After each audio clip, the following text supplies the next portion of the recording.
Oremos. Nosso Deus e nosso Pai, mais uma vez estamos diante da Tua presença, te damos graças por tudo que tens feito por cada um de nós, por mais este dia de vida que estás nos concedendo e também por estes momentos que iremos estudar a Tua Palavra. Pedimos que o Teu Espírito Santo trabalhe conosco, nos ajude a entender a Tua Palavra, vivê-la na prática em nossa vida. Pedimos também que abençoes todos os que estudam conosco a Bíblia cada dia, todos que enfrentam problemas, necessidades, dificuldades. Tu conheces a situação de cada um. Em especial, Pai, pedimos pelo Emílio Wagmacher Neto, também por Rosângela Wagner, por Revelino Silva, por Lourdes Nascimento, Adão Santos, Marlene e todos os demais que nos escrevem pedindo orações, que as bênçãos sejam concedidas de acordo com a Tua vontade, Pai, que sintam a Tua presença, o Teu poder e que sejam agradecidos por tudo que fazes por cada um. Em nome de Jesus nós te pedimos agradecidos. Amém. Estamos esta semana no livro de Colossenses, usando também outras passagens bíblicas de outros livros da Bíblia para que nós possamos entender o assunto que nós estamos estudando. Estamos falando sobre a supremacia de Cristo e ontem falamos que Jesus, conforme diz aqui o apóstolo Paulo, ele é o primogênito de toda a criação, não porque ele foi criado, mas em questão de supremacia, de proeminência. Jesus, ele é o agente criador, como nós conhecemos na palavra de Deus, especialmente ali em João, que a palavra era Deus, a palavra ela se fez carne e habitou entre nós, e todas as coisas foram feitas por intermédio de Jesus. Nós falaremos hoje um pouco sobre a cabeça do corpo. O corpo é a igreja e o cabeça é Cristo, ou a cabeça é Cristo. E muitas pessoas dizem, eu aceito, eu creio em Cristo, mas eu não quero pertencer à igreja. Mas como é que um corpo pode subsistir se não está ligado à cabeça? Então, nós como cristãos, nós precisamos ser membros da Igreja de Cristo, onde ali os membros estão reunidos, comungando a mesma fé e também se fortalecendo um ao outro. Paulo usou muito claramente essa metáfora que nós vamos ver ainda hoje sobre o corpo que somos nós, a Igreja de Cristo. Aqui em Colossenses, no capítulo 2 e no verso 10, Paulo escreveu: portanto, porque estão nele, o cabeça de todo governante e autoridade, vocês também estão completos. Então, Paulo falando aqui da nova vida em Cristo, quando nós aceitamos a Jesus, nós passamos a fazer parte do corpo de Cristo e nós então estamos completos. Também nós lemos em Efésios, capítulo 1, no verso 22, Paulo ele vem dizendo: Deus submeteu todas as coisas à autoridade de Cristo e o fez cabeça de tudo para o bem da igreja. Então, nós estamos sujeitos à autoridade de Cristo, que é a cabeça da igreja. É Ele quem controla. Agora, em Efésios, no capítulo 5 e no verso 23, Paulo ele escreveu: pois o marido é o cabeça da esposa, como Cristo é o cabeça da igreja. Ele é o salvador de seu corpo, a igreja. Então, Paulo, aqui em Efésios 5, ele vem falando a respeito do esposo e da esposa, o marido e a esposa, e o marido é o cabeça da esposa, diz ele aqui. Porque conforme nós conhecemos na Bíblia, lá desde o Antigo Testamento, o homem, ele é o sacerdote do lar, ele é o cabeça. E hoje sabemos que muitas pessoas que são casadas querem viver independentemente um do outro, não querem se submeter um ao outro para que tenham um bom relacionamento e de acordo com a vontade de Deus. Então as pessoas elas procuram viver como casados, mas cada um tendo a sua autonomia, fazendo o que bem entenderem. Mas a palavra de Deus é clara que assim como o marido é o cabeça da esposa, também Cristo é o cabeça da igreja. Ele é o Salvador de seu corpo, a igreja. Nós lemos aqui em 1 Coríntios capítulo 12, a partir do verso 12, Paulo ele vem dizendo: o corpo humano tem muitas partes, mas elas formam um só corpo. O mesmo acontece com relação a Cristo. Alguns de nós são judeus, alguns são gentios, alguns são escravos e alguns são livres, mas todos nós fomos batizados em um só corpo pelo único Espírito e todos recebemos o privilégio de beber do mesmo Espírito. De fato, o corpo não é feito de uma só parte, mas de muitas partes diferentes.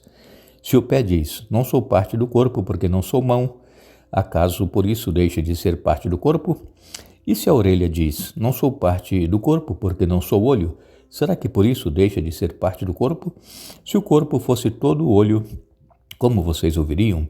E se o corpo fosse todo orelha, como sentiriam o cheiro de algo? Mas nosso corpo tem muitas partes e Deus colocou cada uma delas onde Ele quis. O corpo deixaria de ser corpo se tivesse apenas uma parte. Assim, há muitas partes, mas um só corpo.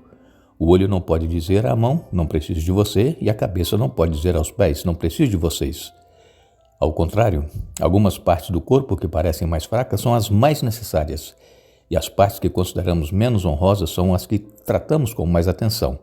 Assim, protegemos cuidadosamente as partes que não devem ser vistas, enquanto as mais honrosas não precisam dessa atenção especial. Deus estruturou o corpo de maneira a conceder mais honra e cuidado às partes que recebem menos atenção. Isso faz que haja harmonia entre os membros de modo que todos cuidem uns dos outros. Se uma parte sofre, todas as outras sofrem com ela. E se uma parte é honrada, todas as outras com ele se alegram. Juntos, todos vocês são o corpo de Cristo e cada um é uma parte dele. Nós lemos 1 Coríntios capítulo 12, versos 12 até o verso 27. Aqui nessa passagem de 1 Coríntios capítulo 12, nós passamos a entender um pouco melhor o que significa então Cristo ser o cabeça da igreja. O corpo, ele tem muitos membros, diferentes, a mão, o pé, a orelha, o olho, o ouvido, são partes diferentes do corpo, mas que cada uma necessita da outra parte para ser o corpo, porque se fosse apenas uma coisa do corpo, somente olho, então não seria um corpo. Se fosse somente ouvido, não seria também um corpo. Então Paulo aqui, ele compara, a miscigenação que existe entre as pessoas de diferentes partes, diferentes culturas, diferentes formação, e todos fazem parte do corpo de Cristo, que é a igreja. Todos são importantes. Não importa quem seja, de onde veio, o importante é que está junto ali, participando ativamente do corpo de Cristo e cada um sempre dependendo do outro. Nós precisamos entender que ninguém está acima de outro e que não depende de ninguém. Então, o pé, ele é que sustenta o corpo, que quando nós estamos em pé. E já pensou se não existisse o pé? Como é que nós ficaríamos em pé? Assim, é a igreja de Cristo. Todas as partes do corpo são importantes. A mão, o pé, o olho, o ouvido. Enfim, Paulo ele cita aqui em 1 Coríntios capítulo 12 a importância. Então o corpo, primeira coisa, ele não pode viver sem a cabeça. E se nós perdemos ou danificamos alguma parte do corpo, todo o restante do corpo sente. Quando uma pessoa se machuca, quando se acidenta, quando quebra um osso, enfim, problema interno, em algum órgão que está interno, tipo o fígado, tipo o baço ou qualquer outro rim, se está com problema, todo o corpo sente. Então assim é a igreja de Cristo. Quando um membro está sofrendo, quando um membro está com problema, toda a igreja deve se unir para ajudar aquele membro na sua necessidade e no problema que está enfrentando. Lá no Antigo Testamento, quando o povo de Israel saiu do Egito, Moisés estava à frente, liderando a saída do povo do Egito. E então, quando Jetro, o sogro de Moisés, o encontrou no deserto, Jetro viu que Moisés estava sobrecarregado, sozinho, cuidando de todos os problemas daquela multidão, milhões de pessoas que estavam no deserto. Todos iam a Moisés para Moisés solucionar o problema. Então Jetro deu uma sugestão, que ele colocasse pessoas capazes aí que havia entre o povo de Israel e colocasse essas pessoas capazes por cabeça sobre o povo. Ele iria colocar um cabeça sobre 1000, sobre 100, sobre 50, sobre 10. Então, cada grupo tinha um líder, um cabeça. E esses grupos que foram divididos em 1000, 100, 50, 10, quando tinham problemas, iam a esse cabeça levar ali primeiro para que ele pudesse ajudar a solucionar o problema que estava havendo. Se ele não conseguisse solucionar o problema, então era levado a Moisés.